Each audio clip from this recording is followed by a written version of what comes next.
Fin de l'aventure pour la coqueluche de l'Euro de football. L'Islande a été surclassée par une brillante équipe de France. L'instant Roustan, c'est maintenant.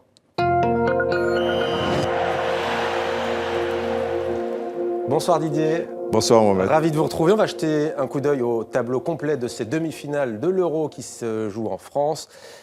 Portugal, Pays de Galles d'abord, après-demain mercredi, et puis Allemagne-France, toujours à 21h heure de Paris. En l'occurrence, ce sera à Marseille. Il fera plus chaud parce qu'hier, la météo, c'était pas terrible, Didier.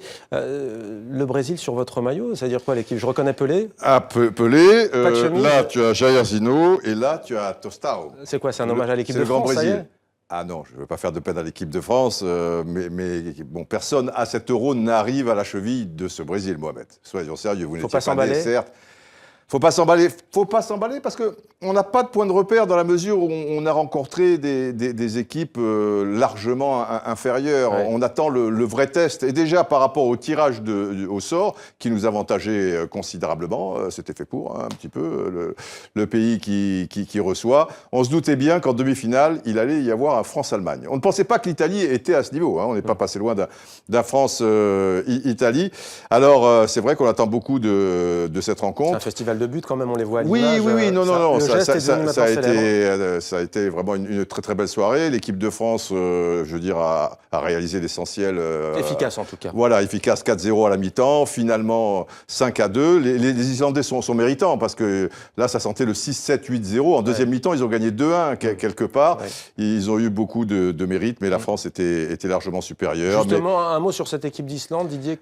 Ça aura été le coup de cœur de cet Euro. Bien sûr, et puis à travers leurs supporters, comme bon nombre de supporters d'autres nations, hein, je pense à l'Irlande, le Pays de Galles aussi.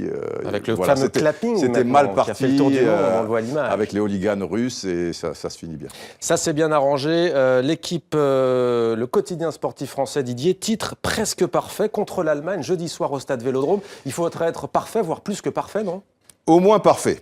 On a une petite chance dans la mesure où on a tous nos joueurs à notre disposition, alors que les Allemands ont 2 joueurs absents, un suspendu, un blessé, et 2 autres incertains. Ouais. Ça pourrait faire 40%, je veux dire, des joueurs de champ. Mais les Allemands restent les Allemands, et c'est notre bête noire. On les a gagnés une fois par hasard en 1958 avec 4 buts de Juste Fontaine, mais depuis il y a eu des déceptions énormes. Évidemment Séville 82, au Mexique en 86, et puis plus récemment au Brésil en 2014.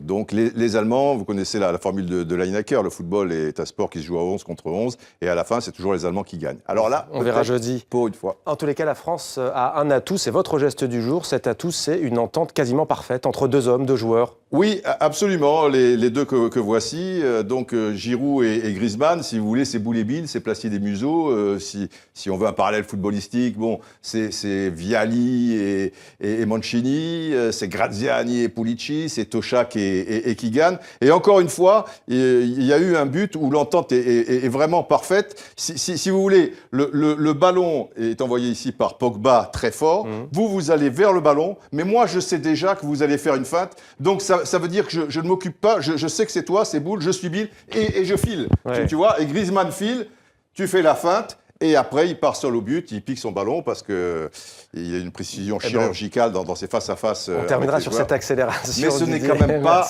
le Brésil. C'est pas le Brésil. Merci Didier pour cette chronique. On va essayer de s'emballer. Mais c'est pas mal, ça monte en puissance.